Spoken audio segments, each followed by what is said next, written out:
Marine Le Pen, bonjour. Bonjour. Merci d'être avec nous. Merci d'être là avec nous en studio, comme Anne Hidalgo hier, ce qui rend les interviews plus précises, plus percutantes, plus rebondissantes et plus naturelles.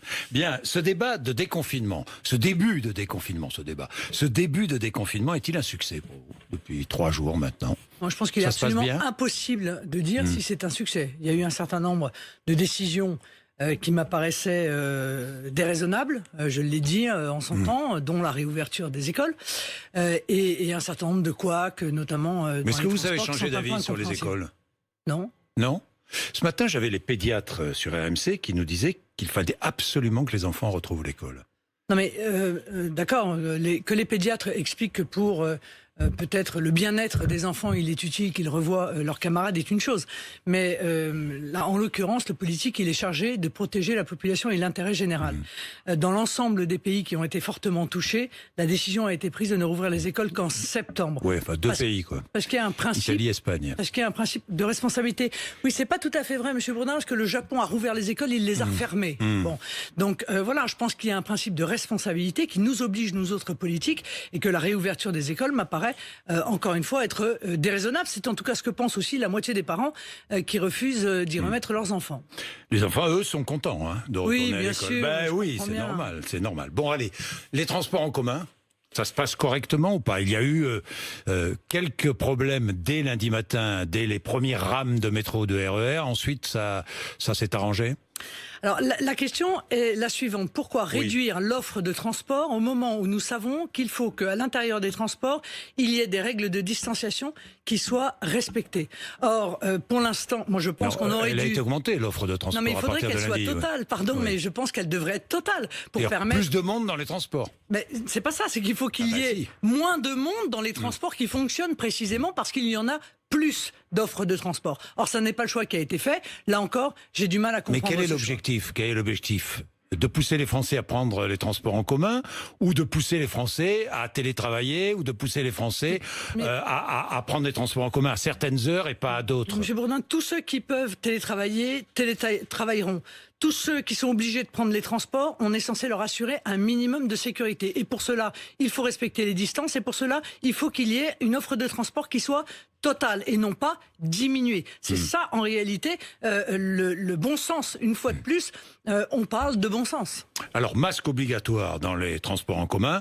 Vous demandez masque obligatoire dans l'espace public. Oui. C'est-à-dire dans la rue, quoi. Partout. Oui, absolument partout. Oui, je pense que partout où l'on côtoie du public, où l'on croise du public, eh bien, il faut porter un masque pendant quelques semaines. Tant qu'on considère que c'est nécessaire. Et je pense en l'occurrence que c'est nécessaire. Et je pense même, je vais vous dire, que toutes ces mesures-là auraient dû être mises en œuvre dès le début de la crise sanitaire. Que toutes ces mesures auraient dû être mises en œuvre pendant le confinement. On aurait dû profiter des 2 mois de confinement pour tester l'ensemble des gens qui travaillaient. Pour tester les Français, quoi. Mais tester tous ceux qui travaillaient pour voir si le virus continuait à circuler chez les gens qui travaillaient, ce qui est un fait en réalité. Le virus continuait à circuler pour pouvoir les isoler. Et il continue à circuler. Pour pouvoir les isoler et les traiter. Donc depuis le début de cette crise sanitaire, je vous l'ai dit, en désaccord total avec les choix qui ont été faits par le gouvernement. J'ai dit ce qu'il me semblait devoir être fait. J'ai assumé mes responsabilités. Je vais y revenir. D'autres ne l'ont pas fait.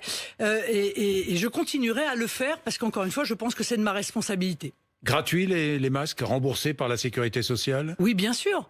Enfin, à partir du moment où nous sommes confrontés à une maladie qui tue et que nous n'avons pas, semble-t-il, de médicaments, en tout cas le gouvernement n'a pas souhaité mettre en place des traitements à destination de ceux qui sont malades, eh bien, je pense que la moindre des choses, c'est de considérer que le masque est un médicament. Et d'ailleurs, Monsieur Bourdin... Comme le préservatif. Mais, Monsieur Bourdin, c'est ce que nous avons défendu à l'Assemblée nationale. Nous avions demandé que la TVA ne baisse pas seulement à 5,5, ce qui a déjà été un débat qui a duré quand même assez longtemps, mais à 2,1, c'est-à-dire la TVA des médicaments. Que nous a répondu le gouvernement? Ah non, parce que l'Union européenne nous l'interdit. Voilà. Donc 5,5, oui, comme je disais, comme le préservatif, qui doit être remboursé. Ça me paraît être une évidence. C'est le seul moyen de protection actuellement qui est à la disposition de la population française. L'ouverture des parcs et jardins à Paris et dans toutes les villes, zone rouge? Oui ou non? Alors, ça dépend des parcs et jardins. Si je me permette, là, il faut vraiment faire du pragmatisme. Si Anne Hidalgo demande si cette le ouverture à Paris. Mais si le parc est un grand Oui. parc et qu'on met en place un circuit de circulation pour que les gens ne se croisent pas, parce que c'est ça le souci dans un parc, c'est les gens qui se croisent, qu'il n'y ait pas de position statique dans le parc, un peu comme sur les plages en quelque sorte. On ne s'arrête pas, on ne pique-nique pas dans le parc. Des on s'y plages promène, dynamiques, quoi. on s'y Des parcs dynamiques. Voilà, exactement. Ouais. Et si évidemment le port du masque est Mais obligatoire, comment voulez-vous je pense qu'on peut le faire. imposer, comment voulez-vous contrôler toutes celles et ceux qui seront dans les parcs et qui ne Mais devront comment pas s'arrêter, ne devront pas Oui, mais monsieur Bourdin- pique-niquer, mais ne monsieur devront pas, Bourdin, je ne sais pas, Je moi. peux vous donner 2 millions de lois Oui, bah dont oui. vous me direz comment est-ce qu'on Ouais, peut bah oui, comment bah- est-ce que vous faites alors- respecter le port de la ceinture de sécurité, le refus Donc de des téléphoner amendes. Donc des amendes. au volant. Donc des amendes. Bon, d'abord moi je compte Donc des amendes. Non, mais pardon. D'abord moi je compte sur le civisme des Français. Et contrairement à ce qui a été dit, je suis désolé, mais ils ont été mis un peu quelque part en prison pendant 2 mois et dans l'immense majorité des cas, ils ont parfaitement respecté C'est ce que tout le monde dit. confinement. C'est ce que Alors tout il le faut monde dit. arrêter de les culpabiliser, arrêter de les traiter comme des enfants. Mais- Et s'il y a des gens qui contreviennent aux règles qui sont les règles de protection Amende. sanitaire de tous, eh bien ils auront une amende. De Même la même chose pour les manière masques. qu'on se gare pas au milieu de la rue, qu'on coupe pas la ligne jaune et Même chose beaucoup pour d'autres. ceux qui ne porteront pas leur masque. Mais c'est la même chose. C'est la Amende. même chose. Mais déjà, je crois que 7 Français sur 10 portent le masque. Et beaucoup n'en ont pas, Monsieur Bourdin. Elle est là, la réalité. C'est que malgré les grandes promesses du gouvernement, il n'y a pas assez de masques à disposition. Heureusement qu'il y a les entreprises qui en ont acheté. Heureusement qu'il y a les mairies qui n'ont pas attendu le gouvernement et qui en ont acheté. Les régions qui en ont acheté. Parce que sinon, combien de masques seraient à la disposition des Français au moment où nous nous parlons ? Alors, justement, bah tiens, ça me conduit à ma prochaine question. Est-ce que le gouvernement a menti sur tout? Est-ce que le gouvernement a failli sur tout? À peu près, oui. Oui. Oui, Il à a peu- failli sur tout, il a à menti peu- sur tout. À peu près, surtout, oui. Oui, sur Oui, tout. oui. Sur Vous les voyez, à aucun moment, peut-être, une prise si- de décision qui peut-être vous il a va- paru Il favorable. va falloir réfléchir. Ou Si, utile, mais- ou nécessaire. Mais souvent, les bonnes décisions ont été très tardives, Monsieur Bourdin. C'est-à-dire que c'est sous la pression, en quelque sorte, souvent de l'opposition, parfois d'ailleurs de la presse, que le gouvernement a fini par prendre des décisions qui apparaissaient être des décisions intelligentes et efficaces. Le problème, c'est que dans une crise On change sanitaire... d'avis quand on Non, est responsable non, politique, enfin, non? on change- Ça arrive. Oui, enfin, c'est Ça dans ces vous cas-là, arrive, il faut ça être- arrive à tous les responsables Oui, politiques, mais dans oui. ces- enfin, le mieux, c'est Moi, je d'aller- me souviens de Oui, 2010, quand vous disiez qu'on avait trop de masques. Non, non. C'était en 2010, non, non. c'est pas ça? Non, non, non. La France a acheté sans raison trop de masques. Non, mais il y avait 1 milliard de... H1N1. Non, mais attendez. Il y avait 1 milliard de masques et le problème n'était pas tant les masques d'ailleurs, Monsieur Bourdin. Le problème, c'était à l'époque C'était le un virus, vaccin. hein. C'était un virus. Non, mais aussi. c'était le vaccin le problème. Bon, Bah oui. on avait. C'était un virus. Non, pardon. On va revenir Oui. là-dessus. Si vous voulez. On a, au lieu d'acheter on avait acheté en urgence des vaccins à Sanofi, me semble-t-il, dans des conditions qui relevaient du grand n'importe quoi. Ça n'a pas fonctionné. Les vaccins n'ont pas pu être livrés. Du coup, on s'est tourné vers des Anglais et on a acheté les vaccins une somme colossale. Donc tout mis bout à bout, oui, effectivement. vous ça avez avait dit été, quand même, la France a acheté sans raison ça trop de avait masques. Coûté très cher. Vous l'avez Voilà. dit. On s'est retrouvés, là pour le coup. Vous l'avez dit ou pas? Mais encore une fois, nous n'étions pas voyez dans la que les situation politiques d'alerte. changent d'avis, Non, mais tous non. les responsables oui, mais politiques, Monsieur Bourdin, Marine Le Pen. excusez-moi, Monsieur Bourdin. Oui, Marine Le Pen, oui. En décembre, le président de la République Oui. est informé de la gravité Oui. de l'épidémie. Oui. En décembre, d'accord. Moi, fin janvier, je suis déjà tard. Hein. Déjà, je suis vous tard. prenez Mais je n'ai pas d'informations, moi, qu'a le gouvernement. Vous fin prenez janvier.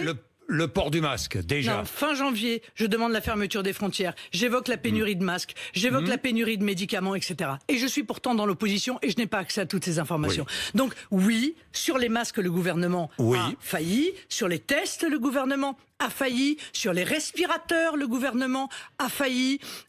Oui, je suis désolé, je suis Mais vous obligée de le préférez dire. aussi que le premier tour des municipales soit maintenu. Et qui a dit ça? Vous?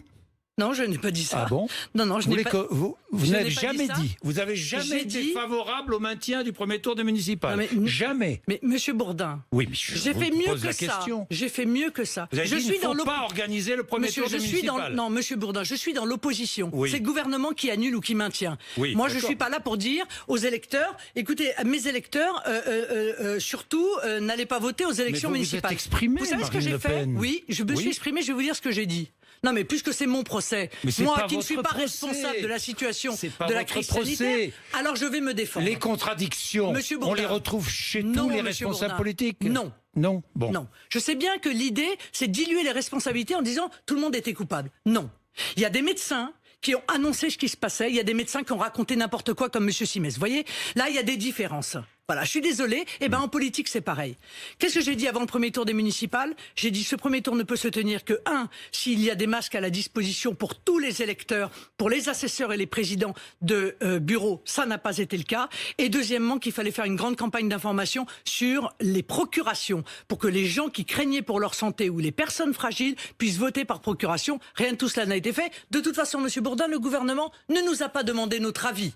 Nous n'avons pas été consultés. Par conséquent, on n'a pas eu l'occasion de donner notre avis. Je l'ai pourtant donné à Monsieur, au Premier ministre et à Monsieur Ferrand le samedi soir avant l'élection. J'ai dit si vous décidez, y compris dans la nuit, d'annuler le premier tour des élections présidentielles, eh bien, je soutiendrai cette décision. Bien, parlons justement des responsabilités des politiques. Je regardais le sondage IFOP qui paraît aujourd'hui pour Paris Match, et je regardais la forte hausse de popularité du Premier ministre. Je ne parle pas d'Emmanuel Macron, je parle du Premier ministre, plus 14 points en 2 mois. Comment l'expliquez-vous ? Je pense qu'il est apparu avec des qualités inverses de celles du président de la République, c'est-à-dire avec une forme de modestie, de clarté, qui ne sont pas les qualités premières d'Emmanuel Macron. C'est la raison pour laquelle il est si populaire. Il est à 57% d'opinion positive. Je pense que les Français apprécient assez peu que le Premier ministre soit considéré comme un fusible. Et que le président de la République, manifestement, cherche à se décharger de ses responsabilités alors qu'il a été le maître d'œuvre des décisions prises pendant cette crise sanitaire. Vous restez au même niveau. Même niveau. Peu importe les sondages. Voilà, je crois que nous sommes dans une crise sanitaire lourde. Tous les jours, oui. Oui, parce que je pense que, honnêtement, ça n'est pas le sujet. Bon. Alors on va passer au sujet. Nous sommes dans une crise sanitaire lourde. Nous sommes dans une crise évidemment économique et sociale dont nous ne voyons que les premiers effets. Et donc je pense que c'est ça effectivement qui est important aujourd'hui. Alors parlons de Sanofi. Oui. Vous avez vu Sanofi qui va traiter les États-Unis en première. Enfin, Sanofi qui recule maintenant, sur BFM tout à l'heure, BFM TV tout à l'heure. J'avais reçu le PDG France de Sanofi, mais sur BFM TV tout à l'heure, le PDG a dit « Ah non, mais l'Europe aussi sera servie en même temps que les États-Unis. » Vous croyez Non. Mais attendez, le gouvernement américain participe à la recherche sur un vaccin, a versé beaucoup d'argent à Sanofi pour travailler sur cette recherche. N'est-il pas logique que les Américains soient servis en premier ? Non, mais Sanofi n'est plus une entreprise française. Il faut que les Français le sachent. Comme beaucoup d'autres entreprises dont on nous dit que ce sont des fleurons nationaux, en réalité, ce ne sont plus des entreprises françaises. Je crois que nous détenons Bettencourt 9%. L'État doit avoir 1% L'Oréal, oui, 9%, de Sanofi. En réalité, que font les États-Unis ? BNP aussi. Les États-Unis font du patriotisme économique. C'est-à-dire que lorsque ils financent une entreprise, ils passent des clauses qui sont des clauses de priorité d'approvisionnement. Ils le font beaucoup d'ailleurs. C'est souvent caché. C'est parfois contraire aux règles de l'OMC. Mais aux États-Unis, c'est souvent faites ce que je dis, pas ce que je fais. Et donc ils font du patriotisme économique. Donc la question c'est est-ce qu'on pleure sur le patriotisme économique mis en place par les autres ou est-ce que nous aussi on décide d'en faire un peu ? Les frontières. L'Union européenne demande la réouverture des frontières intérieures de l'Union pour faciliter le tourisme. On a vu des accords entre l'Allemagne et l'Autriche déjà, des accords aussi entre la France et l'Allemagne.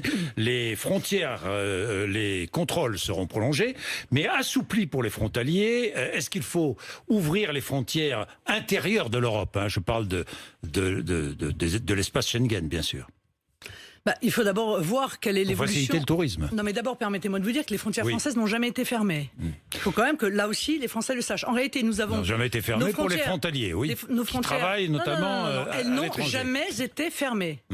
Elles ont été fermées, en fait... De fait, puisque nos voisins avaient fermé les leurs. Donc on a été protégés par le bon sens de nos voisins qui ont fermé leurs frontières, certains très tôt, ce qui les a quand même préservés d'une aggravation de l'épidémie sur leur territoire. Je pense à la Pologne, je pense au Danemark, qui ont été les premiers à maîtriser, à fermer leurs frontières. Donc nos frontières n'ont jamais été fermées. C'est-à-dire que des avions continuaient à arriver, et notamment des Pays-Bas, pendant le confinement, alors que les Pays-Bas avaient une gestion assez laxiste de l'épidémie. Donc nos frontières n'ont pas été fermées. Par conséquent, on ne peut pas les réouvrir puisqu'elles ne sont pas fermées. Et je le regrette. Je pense qu'elles devraient être contrôlées, qu'il devrait y avoir des contrôles sanitaires qui soient mis en place. Un passeport. À l'arrivée. Vous demandez la mise en place d'un passeport sanitaire pour entrer en France. Je demande de deux choses l'une. Soit on a un test démontrant qu'on n'est pas porteur si on veut venir en France, on arrive avec un test. Soit vous êtes mis, comme le font quasiment tous les pays, en quarantaine, le temps de savoir si vous êtes ou non porteur du virus. Or, le gouvernement a décidé que cette quarantaine pouvait éventuellement s'appliquer à des pays étrangers, à des voyageurs de pays étrangers, mais pas aux ressortissants de l'Union européenne. Mais dites-moi, c'est en Europe que l'épidémie est la plus grave. Ouais. On est le foyer épidémique mondial. De quoi on parle? Enfin, on voit bien qu'il y a là une idéologie, une défense d'une idéologie qui est une idéologie contraire à la protection nécessaire des populations. Donc pas de touristes étrangers, et notamment européens, cet été. Ou alors mise en quarantaine de tous les touristes venus d'Europe. Sauf si, encore une fois, ils viennent avec un test démontrant qu'ils n'ont pas... Un passeport sanitaire, c'est un passeport sanitaire. Et puis il y a toute une série de mesures à mettre en œuvre. Vous demandez la mise en place d'un passeport sanitaire. Passeport sanitaire, c'est une démonstration qu'on n'est pas... Non, parce qu'on vous demande pas... Non, mais on vous demande pas si vous êtes diabétique, si vous avez un cancer, si vous êtes... on vous demande pas ça. On vous demande juste de savoir si vous êtes porteur ou non. Oui. Moi, je suis venu là ce matin, Monsieur Bourdin. On a pris ma température à l'entrée. Oui. Je trouve ça raisonnable. Pourquoi est-ce qu'on n'a pas fait ça?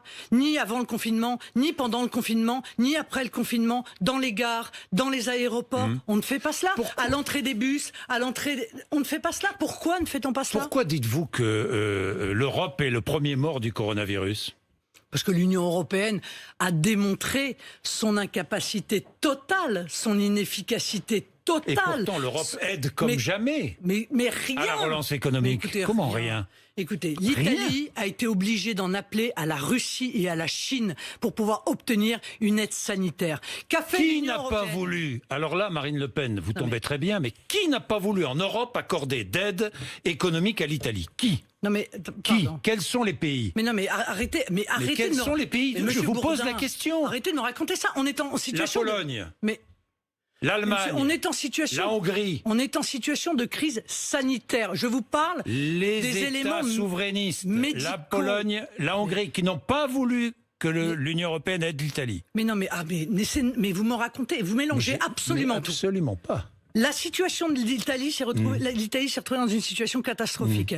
Elle avait besoin de matériel médical. Elle s'est tournée vers l'Union européenne, qui est censée être le chantre de la solidarité. Rien, d'accord? L'Union européenne était trop occupée à signer l'accord de libre-échange avec le Mexique, à signer l'accord de libre-échange avec le Vietnam, à ouvrir des chapitres de négociations pour faire entrer l'Albanie et la Macédoine du Nord dans l'Union européenne, c'est-à-dire en décalage total avec les préoccupations. Ils n'ont servi à rien. Assouplissement de la politique monétaire, critères de Maastricht abandonnés, des milliards. Ben oui. C'est merveilleux. Alors donc en réalité, la seule réalisation de l'Union européenne a consisté à abandonner les règles qu'elle avait elle-même. Combien de centaines de milliards pour relancer l'économie aux États? Combien de centaines de milliards? Dites-moi, Monsieur Bourdin, on nous a bien imposé une banque centrale européenne. Nous n'avons plus de banque centrale nationale. Mais c'est son job. Qu'est-ce qu'elle fait? Elle le fait bien. Elle fait ce que font toutes les banques centrales. Est-ce qu'elle le fait bien? Ah, on verra ça, parce que il y a aujourd'hui un débat avec l'Allemagne. Justement, on est au cœur nucléaire d'un questionnement sur l'euro. Est-ce que la Banque centrale européenne a le droit de faire ce que font les autres banques centrales? Vous souhaitez qu'elle ait le droit? Moi, je pense... Plus d'Europe, donc. Mais non, mais ça n'a rien à voir avec plus d'Europe. La question, c'est est-ce que la Banque Centrale Européenne peut créer de la monnaie et au lieu de la donner systématiquement au système bancaire, comme elle le fait depuis la crise financière, est-ce qu'elle peut l'injecter dans l'économie réelle? Oui, moi je préfère que ce soit dans l'économie réelle. C'est d'ailleurs ce que j'ai proposé, Monsieur Bourdin, puisque j'avais proposé que les TPE-PME puissent bénéficier de 10 milliards issus de la création monétaire des 350 milliards de la BCE et que la Banque de France puisse distribuer à l'ensemble des entreprises de moins de 1000 salariés 1500 € de forfait et 1000 € par salarié tout de suite pour préserver leur liquidité. Ça n'a pas été le choix du gouvernement. Je le regrette parce que nous avons aujourd'hui évidemment des centaines de milliers d'entreprises qui sont dans de très lourdes difficultés. Un mot d'économie, prolonger le chômage partiel. Oui. Il faut le prolonger, Marine Le Pen. Bien sûr, absolument. Même si ça coûte une fortune. Oui, mais il faut le prolonger. Et il faut le prolonger en tenant compte que le déconfinement n'est pas la reprise de l'activité. Il faut que Mme Pénicaud comprenne qu'il y a des tas d'entreprises qui n'ont pas pu faire revenir l'intégralité de leurs salariés et dont évidemment les revenus vont être tout à fait amputés par les règles sanitaires qu'on leur demande de respecter. C'est normal. Il faut inciter, il faut pousser à la reprise du travail. C'est ce que disent les Républicains. Vous êtes d'accord avec eux ou pas? Mais ça veut dire quoi ça? C'est encore la vieille idée qu'en fait les Français n'ont pas envie de travailler, qui traînent des pieds, mais ils vont arrêter avec ça? Est-ce qu'ils vont arrêter avec cette vision qu'ils ont des Français? Tous les Français ont envie de travailler. Aujourd'hui, la grande peur des Français, Monsieur Bourdin, c'est le chômage. C'est pas de retourner au travail, permettez-moi. C'est d'abord leur santé. Parce que, évidemment, c'est essentiel, mais c'est aussi, évidemment, de pouvoir nourrir leur famille. Et j'ai une dernière question sur les municipales. Il faut que le second tour se tienne en juin ou pas? Absolument. Est-ce que le gouvernement est capable de nous faire la promesse qu'il tiendrait, d'offrir à chaque électeur un masque pour aller voter à l'entrée du bureau de vote et des masques FFP2 pour les assesseurs et les présidents de bureau? Oui ou non? Si c'est non, alors je pense que nous risquons une très lourde abstention puisque 80% des Français sont encore très inquiets de cette crise sanitaire. Et la sincérité d'une élection est quand même liée au taux de participation. Merci Marine Le Pen, il est 8h55, RMC, BFM TV le matin.